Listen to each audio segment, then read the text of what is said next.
2008. Un viaje que hizo historia.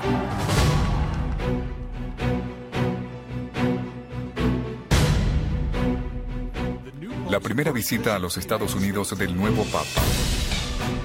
Su primera oportunidad para dirigirse a los católicos estadounidenses y hablar sobre el abuso sexual en la Iglesia Católica. Ninguna de mis palabras podría describir el dolor y el daño infligidos por tal abuso.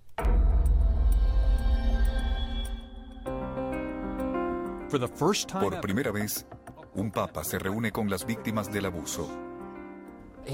Fue el primer papa en pedir perdón por la crisis de abuso sexual con voz propia. Fue el primer papa en redactar un documento completamente dedicado al abuso sexual, y así sucesivamente.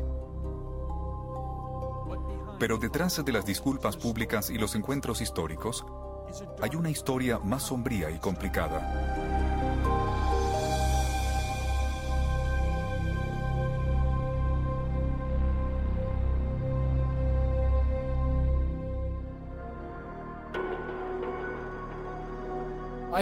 Creo que la respuesta compleja y frustrante es que el Papa Benedicto XVI es a la vez parte del problema y parte de la solución en ese tema. Joseph Ratzinger no fue ni es villano de la crisis de abuso sexual en la Iglesia Católica de ninguna manera, pero tampoco es el héroe. Él era parte de una cultura.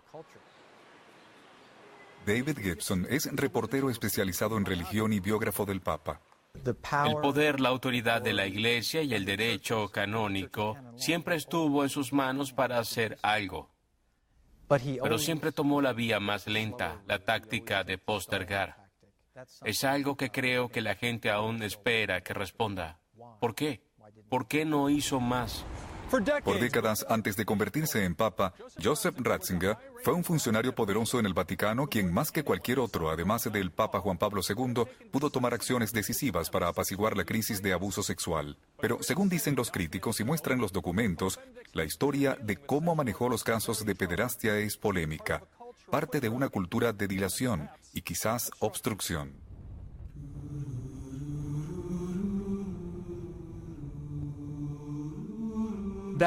Esa historia comienza en Alemania, en el pequeño pueblo de Grafin.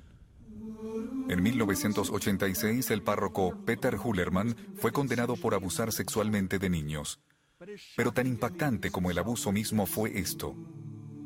Hullermann ya antes había abusado de niños y la jerarquía de la iglesia lo sabía.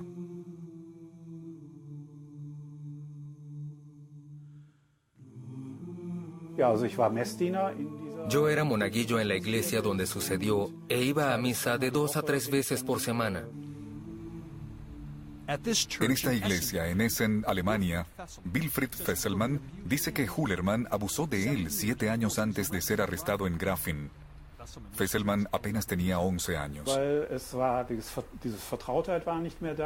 Me dio algo de beber y comencé a sentirme mal. Luego se desvistió y me dijo que también me desvistiera. Luego nos tocamos y tuve que hacerle sexo oral. Hullermann fue transferido a Múnich para someterse a terapia.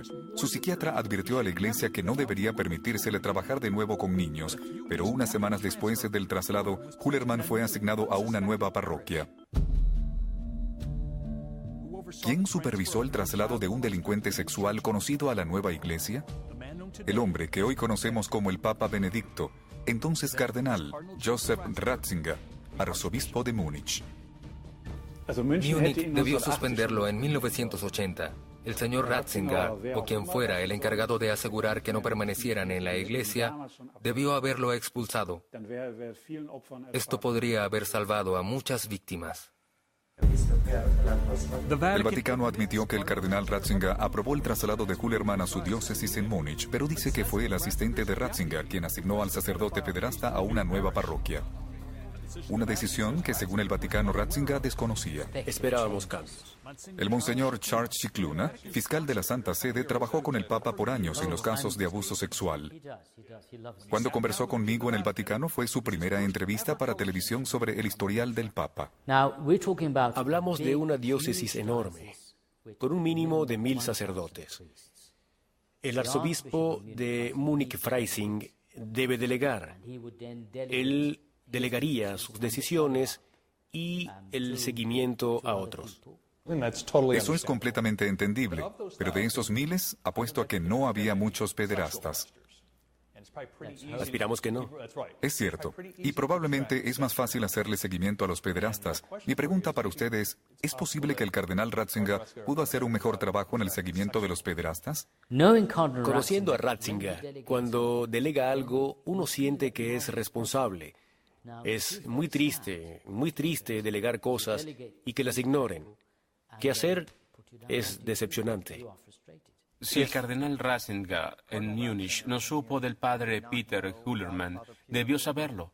Es una de las responsabilidades de un arzobispo. Siempre se sabe dónde están sus sacerdotes. No estaba cumpliendo su tarea. Hüllermann finalmente fue expuesto en 2006.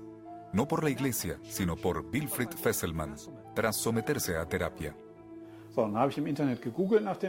Lo busqué en Google e inmediatamente vi su nombre y supe que estaba trabajando con niños otra vez. Quedé totalmente sorprendido de cómo podía pasar algo así. El Vaticano afirma que cuando Ratzinger dejó su cargo en Múnich, también dejó atrás el problema de Hüllermann. Es apropiado que una vez que se cuenta con un sucesor, la responsabilidad sea suya. ¿Dónde estaba Benedicto todos estos años cuando el sacerdote abusaba de otros niños? ¿Por qué no dijo nada? Cuando el escándalo de abuso sexual explotó en los años 80 y 90, ¿nunca quiso revisar el caso de ese tal Peter Hüllermann?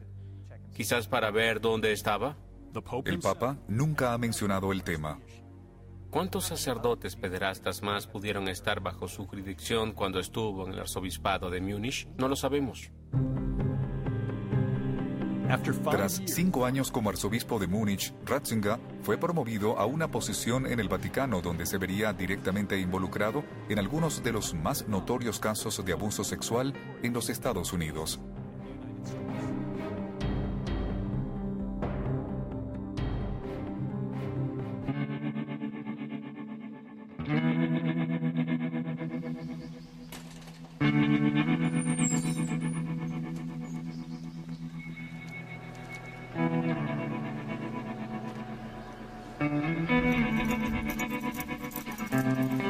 En un retiro lacustre en el norte de Wisconsin, Terry Kohut trata de escapar de su pasado. No es fácil. Hace 50 años, cuando apenas tenía 10 años, Terry, quien es sordo, fue enviado a la escuela de St. John en Milwaukee, Wisconsin. Lo que le sucedió allí a Terry y a otros 200 niños sordos es el centro de la crisis de abuso sexual de menores en la Iglesia Católica. Y de la pregunta sobre si el Papa Benedicto, entonces Cardenal Ratzinger, lo sabía. Terry Kohut nunca había hablado públicamente sobre los horrores que sufrió en St. John, hasta ahora. ¿Qué le hizo? Una mañana cuando entré en su oficina, la puerta estaba cerrada y el padre Murphy me dijo, «Bájate el pantalón». El padre Lawrence Murphy fue director de St. John más de 2 décadas. Su carisma y liderazgo le ganaron fondos para la escuela y respeto de la comunidad. Pero el padre Murphy también ha sido acusado por decenas de sordos como el hombre que los violó y abusó sexualmente de ellos por años en su niñez. Y el padre Murphy me dijo que me acostara. Y me acosté con los pantalones aún en mis tobillos, en la cama, y luego me tocó. La conducta del padre Murphy llegó a oídos del cardenal Ratzinger, pero su manejo del caso sorprendería a las víctimas de Murphy. Creo que el caso de Murphy muestra la deferencia que el cardenal Ratzinger y el Papa Benedicto siempre dio al sacerdote. Lo que suceda en el tribunal. Hoy en día, Terry Kohut está demandando al Vaticano por lo que el padre Murphy le hizo en St. John. Su acusación es la primera en nombrar específicamente a Joseph Ratzinger, ahora Papa Benedicto. Hasta ahora, Terry Kohut solo es referido anónimamente como Ciudadano 16. En una exclusiva entrevista para CNN salió a la luz pública.